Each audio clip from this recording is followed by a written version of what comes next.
Hello, everyone. Good morning, good afternoon, good evening, wherever you are watching around the world. Thank you for being here. I'm very happy that you are joining me today. Today, I want to share with you an improved query. Previously, I showed you how to sort, or actually how to filter item numbers without expanding the tables in Power Query. Once we filter, then we expand only those items that meet that criteria. So previously I showed you a query that is quite a bit complex. I converted to a list, I filtered through the list and converted to numbers, and it was quite complex. Today I'm going to show you an easier way to do that. Okay, so let me see. Oh, hello, Cycle 314. I'm gonna put the hellos here. Thank you so much for joining me. I'm very, very happy to see you back. Excellent. So enough of me. Oh, by the way, for those who don't know me, my name is Alejandra Horvat. Now let's start sharing my screen. Excellent. So let me move this over here and ready. Perfect. So here I have my screen. Let me move this one over here. So this is the final product. I have the name of the file. I have, let me move my picture here, right here. So you have a little bit more room, right, to see the screen. So as I was saying, here we have the final product. I have the file name. I have the item number. I have the description and the amount of sales, right? So the way that I prepare this is that I have the minimum and maximum number, how I want to get these numbers filtered by. So let me make it a little bit bigger here. Excellent. Okay, so let's say my item number, my minimum is 20 and my maximum is 68. And you can see that my list starts in 20 and ends in 64. And that is because the file doesn't have a number 68. Okay. Once I have this, if I decide to change this to a number 40, let's say, and this will be number 50, I'm going to go to my table, I right click, refresh, and you can see that we filter this table based on this criteria. That's what we're going to do today. And I can see here that I have Eduardo. Eduardo, hello, hola, buenos días. Thank you so much for joining. I'm very happy to have you here. Thank you so much. Excellent. Now that we have seen the final product, let me show you the files that we have here. These are our files. I am on my desktop. I have a folder that is called demo. I'm gonna double click there. And I have 3 files. That is where the information is coming from. This information that you can see here in the back, that is coming from these 3 files. Now, I have other files here, so I can show you how to filter and get only the files that we're gonna work with, okay?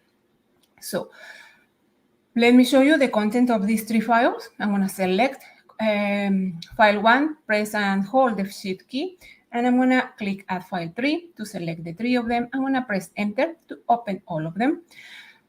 And you can see all of them have the same structure. All of them start in row 3. They have only one sheet, sheet 1, and they have 3 columns with the same titles. Okay, I can see here that I have file 2. File 2 starts in number 40 and ends in number 58. I'm gonna close it. I have file 1 that starts in number 10 and ends in number 28. And I have file 3 that starts in number 60 and ends in number 78. You can see that this file also has number 26 3 times with different amount of sales. Okay, so this is important because at the end, I'm going to show you how to also sort this information without expanding the tables in the Power Query editor. Okay, so let me close this file. Let me open a new workbook. That's where we are going to start doing all our work preparing our query. Okay, excellent. Now I'm going to go to data, get data, from file, from folder. Our folder is on the desktop. as I just showed you. Here on the desktop, I have the folder demo. I'm gonna double click there and you don't see anything, but the files are there. We just saw them, right? So I'm gonna say open, and here is the list with the files that I just showed you. You can see that this file over here, I'm gonna make it a little bit bigger. I'm gonna zoom in, Control-Shift+ to do that. So this is the file that I have opened. This is the one that I show you the final product. For that reason, you will see this tilde in front of this. So I don't want to combine. I'm not ready to combine because if I combine, the tables are going to be open and combined. Power Query will do that for me. So I don't need to do that right now. I don't need to load. I'm going to transform. I'm going to click there. And you will see that the Power Query editor will open. I'm using Microsoft 365. This is the same table that I just showed you in that previous, let's say. I'm going to maximize and make this a little bit bigger, Control-Shift+. And here I have all the information that I just showed you. The first thing that we're going to do, let me select the extension column, right click, I'm going to transform. And if I find it, for sure, of course, here, right here, and uppercase. Uppercase, lowercase, doesn't matter. Power Query is case sensitive. For that reason, I want to make sure that there is consistency on how these extensions are presented. So I have all uppercases, so I'm very sure that if I filter, I will catch whatever I need. In this case, Excel extension, because you see that there is an extension TXT and everything is Excel. So I'm going to right click here in any of the XLSX text filter equals. By doing this, you can see that Power Query created the function or the formula specifying which item, in this case, which extension I want to keep. And in this case is XLSX. I'm going to press enter just there. And now here, let's filter the name column. I want to make sure that it doesn't start with this tilde, this kind of wave, right? So I'm going to go to the top of the column, click at that arrow, and I'm going to say text filter does not begin with. And it does not begin with that tilde. That tilde is just, you can press shift and the key beside the number 1 in your alphabetic keyboard. And let me see if I can make it a little bit bigger. This is the tilde that I'm looking for, okay? Now I'm gonna say, okay. By doing that, Power Query won't catch any of the open files. If I leave it as is, and let's say if I had file 3 open and it has that wave, right? So that means that I have 2 files, one that is the original file and the file that is open. For Power Query, because it has that wave, for Power Query, that means it's a different file and it will bring both. It will duplicate that information in my query. Okay, so now the other thing that I need to do, I just want to capture the files that start with the word file. And to do that, I'm going to go again here to the top of the column, click at this, now a little filter that you see there. Let's go to text filters, and I'm going to say contains, actually begins with, because all of them start with file, right? So begins with, and I'm going to say F-I-L-E. I'm going to give a capital F because that's how the file is spelled. Other thing that you can do is modify the function. And actually, let's do that. Even if I give the F in lowercase, I'm going to say OK.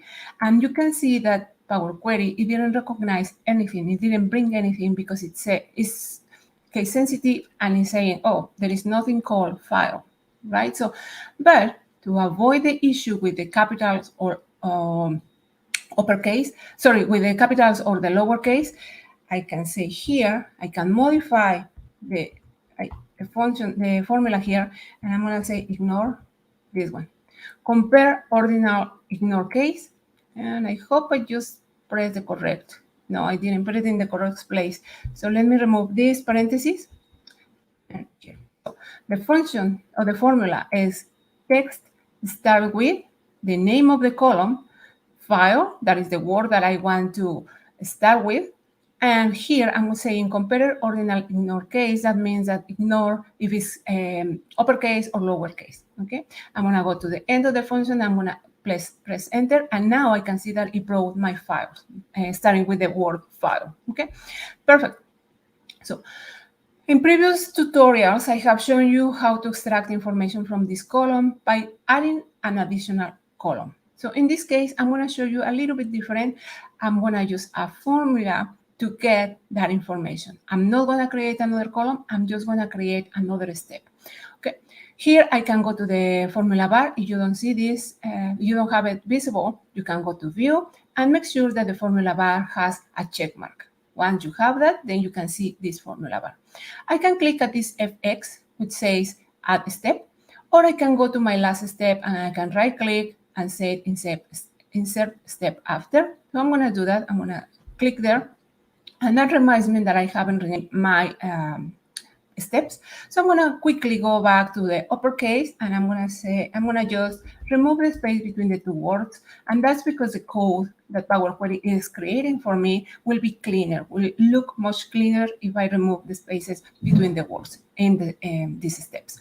Now we filter the rows, we filter for the extension. So I'm going to say filter XLSX.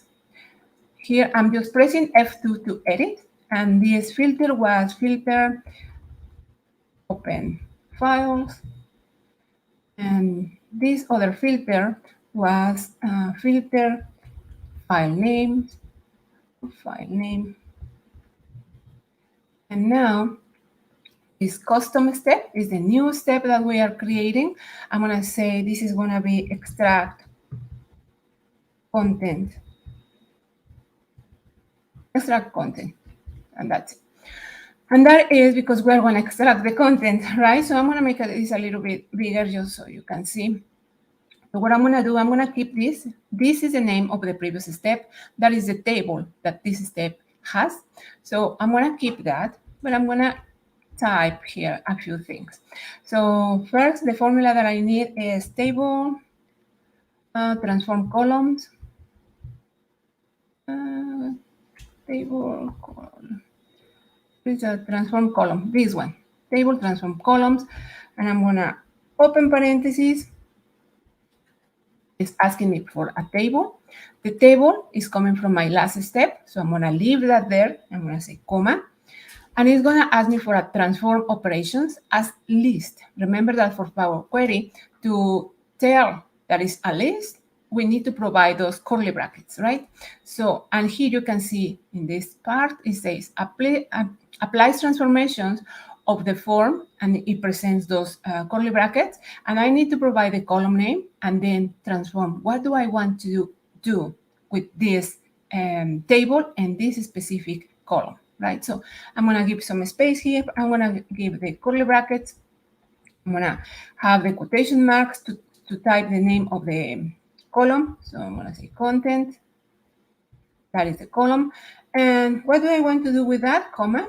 So I want to provide this mini function that is each. So process the following. And I want to bring the Excel workbook from each specific file, right? So, and I'm going to open parentheses.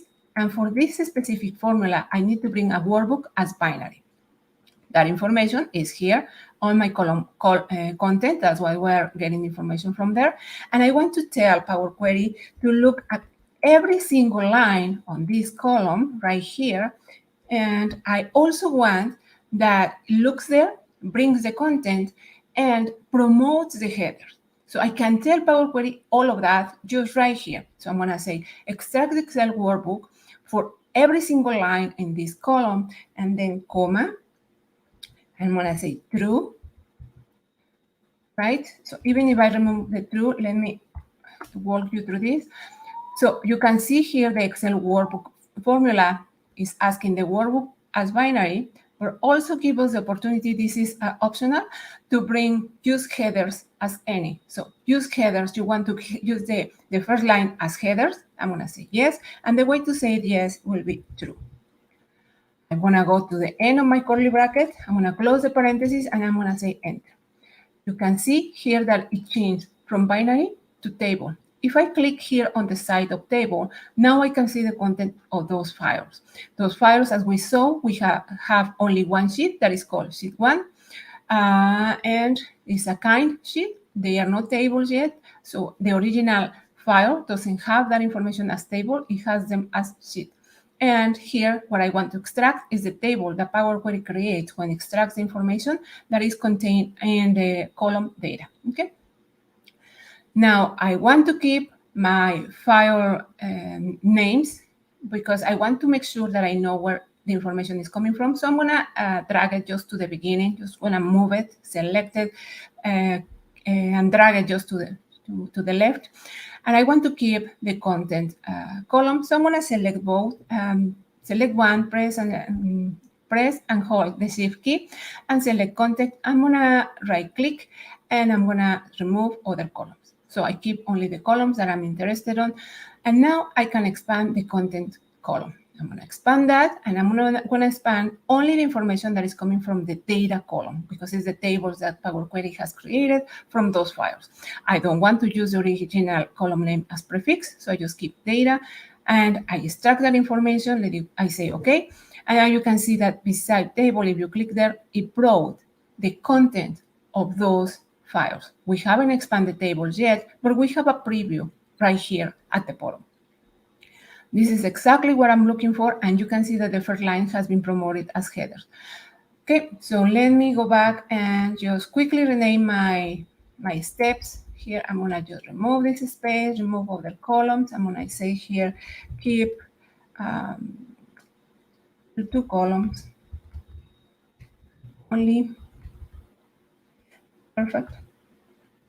Expand content. Expand workbook content. Perfect. Now that we have this information here, I want to remove the extension from these names. I'm going to select the column. I'm going to go to transform, and I'm going to say extract. I want to extract the text that is before the delimiter. My delimiter will be the dot or period. That is the one that is separating the name of the file and the extension. So I'm going to provide that period, and I'm going to say OK. Now you can see that I have the name of the files, right? So, and here I'm going to say extract text, extract file name. Here, file name, enter. Now I can start filtering. So before I show you how to transform this into a list, and well, several steps after that. So right now it's going to be very simple. We're going to add only another column. I'm going to say add column, custom column, and what I'm going to do there, I can keep just custom. I'm not going to keep that column later on, so I'm going to just leave it as custom. And what I'm going to say table, select rows. That's what I should have done the first time. I just need the rows. That's all that I needed, but I didn't know back then. And that is the best part of Power Query or Excel, if you're familiar with both. So you can do many things in very many ways, in so many ways, so many forms, that there is always room for improvement. There is always a way to find something more efficient, faster, better. And that's what happened in this case. So I found this way that is way easier to bring, and it will learn other functions as well. So here I have table, select rows. And why do I want to select? Where is my table? It's asking me for a table. Where is my table coming from? My table is coming from the column data. So I'm going to select that, double click. I'm going to press comma. What is the condition? Okay, my condition, I need to say each, because I want to provide a kind of a mini function, because I'm going to ask some kind of operation to get there. So I'm going to say each. I want to look into every single line of the items on this column, every single line of them. I want, please check only on this. I'm going to give the square bracket, and I'm going to provide the name of the column where that information is coming from. So the column is the column item. Okay, that's the one that I want to filter. I'm going to close the square brackets. Oh, and it says item. Make sure that you spell that correctly, otherwise Power Query won't recognize that column and it will give you an error. And I'm going to say, let's start with equals, let's say 24. I'm gonna close parentheses and let's see if it works, because sometimes I just forget things here. Oh, perfect. I didn't forget anything this time. So you can see here, we filter by 24 and the file one, this table has one item over here that is 24. I can go to my custom column, click at the white space beside the table, and you can see that it brought only that line. If I go and see the other tables, there is nothing because those files don't have a number 24 on the item column. Excellent. So this is working. This is exactly what we want. So now let's start adding stuff, right? So let's start adding to the filtering criteria. If you want only one number, then you are up to this point. This is what you need to achieve, right? So, but in our case, let's add other parameter, no, not parameter. Let's add another criteria or condition. Condition is the word that I was looking for. So here, let me just rename my step, and this is gonna be filtering criteria. Yeah, and this is very important because we're going to get back to this point a few times. So I want to make sure that I have this step very well identified. So I'm going to say filtering criteria. And now let's expand this a little bit more. So here on the formula bar, I'm going to go and say, well, I want that this is greater or equal to 24 and is lower or equal, let's say, to 60. And let's see what we get. I'm going to press enter. Oh, and I have an issue because I didn't say, okay, and what? Here is telling me that it's expecting a literal, an error token literally expected.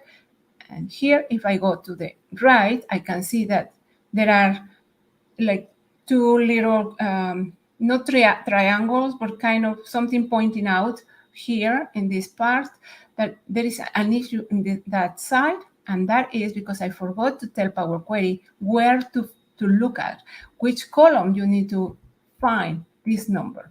And so I'm going to say, look into every single line of that column item, and then open the square brackets, look at item, right? So at that column, and now I'm gonna press enter. And now I have the information that I was looking for. So you need to be careful. Power Query is fantastic, but you need to make sure that you are asking Power Query to do what you really want to, or what you need to, right? So now you can see that every single file is bringing some items because we have item numbers in every single one that meet this criteria. Perfect, I can see that is working well, but let's say if I want to expand this information, right? So now that I have the items that I need, I'm going to expand. I don't need this data column anymore. But look what's happening here. Let's go back to this custom column, and I can see table, and I can see that the 60 is on top and the 26 are at the bottom. What happens if I ask for items that are up to 70? When I go to that file, then I can see the 60s and then the 26. I would like to sort this information before I open it. So it works when you want to sort the information per file, right? So in my case, I want to see this in ascending order. So what I'm going to do, I'm going to add one more column, and that is not necessary, but in my case, I just like to see the 26 first and then the 60s at the bottom, right? So I'm going to go to add column, custom column, and I'm going to, custom one is okay because I won't keep the name of this column either. So I'm going to say here, table sort, right? Sort right here. Let's use this table sort, and I'm going to open parentheses. It's going to ask me for a table. Well, my table, my new table is coming from the custom column right here, the ones that are filtered already. So I want to bring that information from there. Here on the list of column names, I'm going to double click there, comma. Okay, I'm going to say okay. Here I'm going to say that this is sorting items. I'm going to just quickly check the chat and see if we have any comments or questions. I see that everybody is okay. from what I'm seeing. Thank you. Okay, now that we have this information, I don't need these two columns anymore. I'm going to select them and I'm going to delete them. I just press delete. Okay, once I have this, then I'm able to expand. But before we expand, I want to go back to that filtering criteria. And here, let's say I want between 10 and 20. And that is because I want to show you something. If I go to here, remove columns, I'm going to say keep final columns. So now that I change the criteria, only one file will have information, right? So this file is the only one that has information that meets the criteria. When I expand this information here, let's say I want to expand all the columns, and I'm going to say, okay. Now you can see that file 2 and file 3 here, they have nulls. They have nulls because that they don't meet the criteria, and that's fine because when the criteria changes and the files have that information, it will bring that info. But let's say if I want to remove that null, I can just go here and remove null, and all the other items stay. And look what Power Query does in here. In here is saying remove or keep anything that is not equal to null. But what happens if I go back to my filtering criteria? And I'm going to delete the last step because I want to show you something. So I'm going to go to my filtering criteria, and I'm going to say that now is higher or equal than 10 and is lower or equal than 11. So I will bring only one item at this point. Okay. This is my final step where I expanded the column to bring the information filtered and sorted. So once I have that, I can see that there are two files without any information, and there is only one line from the first file. That's fine. Now, if I go to item and I remove the null, I'm going to say, okay. Look what Power Query did. It says equal 10. And what did I say? No, I didn't say that. I said remove the nulls. But for Power Query, keeping the 10 is telling, okay, the items must equal 10. If I leave it as is, if I don't pay attention to what this function is telling Power Query, right? So it's telling to do. So if I go to my filtering criteria and then I modify that for an 80, let's say, I press enter. If I go to my last step, I still have the 10 only, and that is because Power Query recognized only one line as 10, and it said equal 10. So how to fix that? I just need to make sure that next time that I have that, so I'm going to go back to my filtering criteria. I'm going to modify that to 11. I'm going to say enter. I'm going to filter rows. And here, when I say equals not null, right? So instead of 10, I need to delete that. I need to say it's not equal to null. Perfect. And I'm going to say enter. Now, if I change the filter criteria, if I change that for 80, I'm going to go to filter rows, and look, now I have all the items from 10 to 78. Okay, excellent. So now this information is what I need. I'm going to select one column, Control A, transform, detect data type. Okay. It seems like it detects the data type correctly. I'm going to make this a little bit smaller so we can see better. And just click here. Let's say expand, quickly expand. Final column. We're filtering. We're removing nulls. That's what we did in the last step. And we just change type. That is correct. And I'm going to remove this space. I'm going to press enter. So I have the information that I need, but every time that I need to change the filtering criteria, I need to go to the code and check that out. So there are two types or two ways to do that more dynamically. I can create parameters here on the side of the queries, I can go to home, and here on manage parameters, I can create a new parameter, or let me bring this to Excel. First, let's go to home, close and load to, and let's load this as connection only. Here, only create connection, and I'm gonna say okay.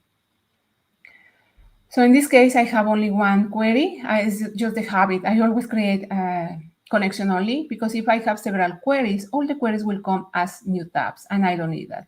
So in this case, I have only one query. That's fine. I'm going to right click, and I'm going to say load to, and I want to bring this information as a table here on B2, and I'm going to say okay.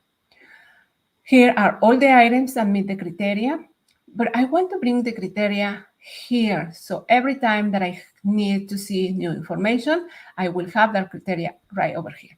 And what I'm going to say, this is going to be my item number minimum, min. I'm going to say item number max. And the minimum, in this case, let's say 20. And the maximum, let's say 48. Just any number, as long as included in the files, I guess is fine. So I'm gonna locate in any of these 4 cells. I'm gonna go to data, from table range. My table has headers. I'm gonna say okay. And now that is gonna be another query. That query will have that number 20 and that number 48. I don't need to change the type. Let's keep the change type. I only have 2 steps, and that's fine. Change type.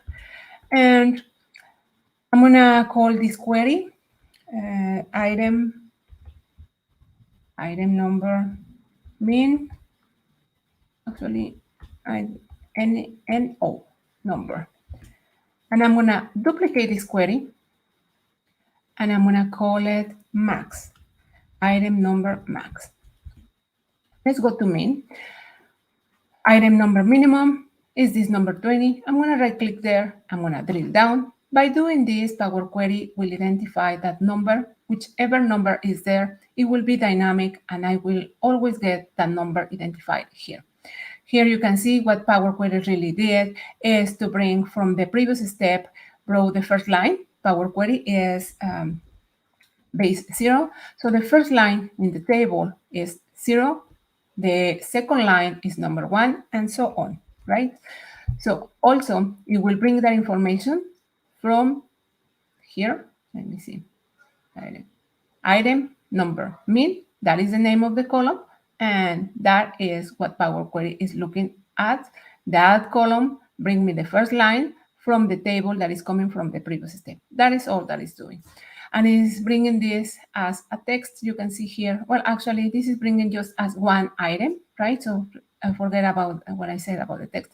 So it's bringing me a number that is identified here. Now let's do the same with the maximum. So I'm gonna right click on the 48, and I'm gonna drill down. And that is the number that will be well identified. And you can see here, it has the 1, 2, 3. So I'm going to go back to my query, my original query, and I'm going to go to the filtering criteria. And now, right here, it says between 10 and 80. Our numbers are different now, right? So our numbers are now 20 and 48. That's fine. That is because I just want to see the change. So I'm going to remove the number 10. And I'm going to say item number right here, min. That is going to be my first number, and my second number, like let's say what is lower or equal than my maximum. That's item number max right here. I'm going to press enter, and now I can go to my last step, and now I can see that the numbers change from 20 to 20 and 26, right? So 26 is coming from my third file. Okay, let's say if I want to change this, like, oh, I want to see different numbers, I need to go to Excel and change that. So I'm gonna go to home, close and load to, and this time I need to make sure that I really select only create connection, because I have 2 more here. So I'm going to say, okay, I don't want to bring anything else other than my table. So you can see that this information changed. And okay, well, the file 3 has 2 items, number 26. Let's bring now up to number 80. I changed the number for 80. And let me make this a little bit bigger. So this is gonna be 80. I'm gonna go to my table, right click and refresh. And now I have the information that is coming up to number 80, that is in this case 78. And I can see that the numbers 26 are first and the other numbers are later, because that's why I sorted in ascending order. So, and that's it. That's all that I wanted to show you. If you have any questions or comments, please feel free to write that down in the comments. And other than that, I think I'm done with this. I think it's very practical sometimes. It really helped me to identify some items. I have tested this only with Excel files, so just be aware of that. And as far as I have tested, it doesn't cause any too much delay, but make sure that you keep that in mind, that I have tested this with Excel files only and with this type of information. So make your own call, and if this works for you, it's excellent, because really every time that you need to change something here, you don't need to go to your query and fix it. You can just go here, refresh, and immediately you have that information that changes for you. So thank you so much. I can start seeing here some comments. Thank you so much, Eduardo, very appreciated. Muchas gracias. I really appreciate that. Oh, thank you so much. Thank you so much. Sigo 314. Thank you so much. I really appreciate that you are here. Thank you so much. And we will keep going. If you need a specific topic, or if you have a question, or you have an issue that you need to solve, please feel free to ask me in the comments, and we can create a class for that. The files that I used today are included in the comments of this video. Please feel free to practice and just enjoy. And this is really is practice, practice, practice. So thank you so much. Thank you. Gracias, Eduardo. Thank you so much, everyone. Muchas gracias. I really appreciate you are here with me today, and I'll see you next Saturday.